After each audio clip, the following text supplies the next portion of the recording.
সুপ্রিয় দর্শক, সাবেক সংসদ সদস্য ব্যারিস্টার সুমনকে চেনে না এমন মানুষ হয়তো বাংলাদেশে খুঁজে পাওয়া যাবে না। আপনারা সবাই কম বেশি তাকে চিনে থাকলেও আপনারা কি জানেন তার স্ত্রী বাস্তবে কে? ঢাকা চলচ্চিত্রের কত বড় অভিনেত্রী ব্যারিস্টার সুমনের স্ত্রী? দেখলে অবাক হয়ে যাবেন আপনিও। বিস্তারিত জানতে ভিডিওটি না টেনে শেষ পর্যন্ত দেখতে থাকুন।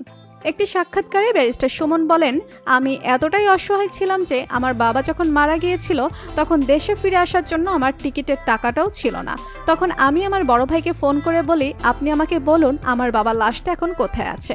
তখন তিনি বলেছিলেন, এখন আমি কবরের পাশে আছি, বাবাকে কবরে নামানো হচ্ছে। এভাবে আমি আমার বাবার জানাজায় অংশগ্রহণ করেছিলাম। এই ব্যাপারটা আমাকে অনেক নাড়া দিয়েছিল। ঠিক তখন থেকে আমি সংকল্প করেছিলাম যে টাকার পেছনে ছুটব না, সবসময় সমাজের কল্যাণে নিজেকে নিয়োজিত রাখব। ব্যারিস্টার সুমন সামাজিক কর্মকাণ্ডে প্রচুর সময় ও ব্যক্তিগত অর্থ দিয়ে সারা জীবন ধরে কাজ করে আসছেন।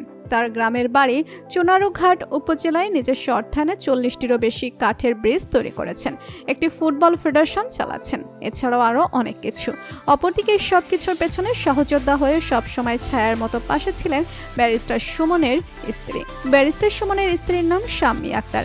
শাম্মী আক্তার যেমন দেখতে সুন্দরী তেমনি মেধাবী, কেননা পেশাগত জীবনেও তিনি একজন অ্যাডভোকেট। ব্যারিস্টার সুমনের স্ত্রী শাম্মী আক্তার মূলত যুক্তরাষ্ট্রে বসবাস করেন।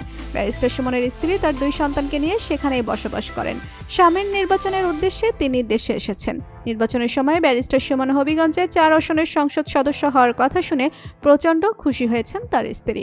তাই তো স্বামীর ব্যাপারে এক সাক্ষাৎকারে শাম্মী আক্তার বলেন, আমি অনেক আগে থেকেই জানতাম আমার স্বামী ইলেকশন করবে, কারণ আমি নিজেও একজন রাজনৈতিক পরিবারের মেয়ে। তাই একজন প্রকৃত রাজনীতিবিদ ও সমাজসেবীকে খুব ভালো করেই চিনি।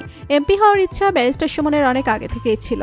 আমার মতে ব্যারিস্টার সুমনের মতো লোকদের সংসদে যাওয়া উচিত। তবে 5 আগস্ট ছাত্র জনতার গণ অভ্যুত্থানের মুখে পড়ে আওয়ামী লীগ সরকার পতন হওয়ার পর তার নেতাকর্মীরা পলাতক রয়েছে। পলাতক নেতাকর্মীদের মধ্যে অন্যতম একজন হলেন ব্যারিস্টার সুমন। তো বন্ধুরা, সাবেক সংসদ সদস্য ব্যারিস্টার সুমনকে আপনার কেমন লাগে জানিয়ে দিন কমেন্ট করে। আর ভিডিওটি ভালো লেগে থাকলে একটা লাইক দিয়ে চ্যানেলটি সাবস্ক্রাইব করুন। ধন্যবাদ।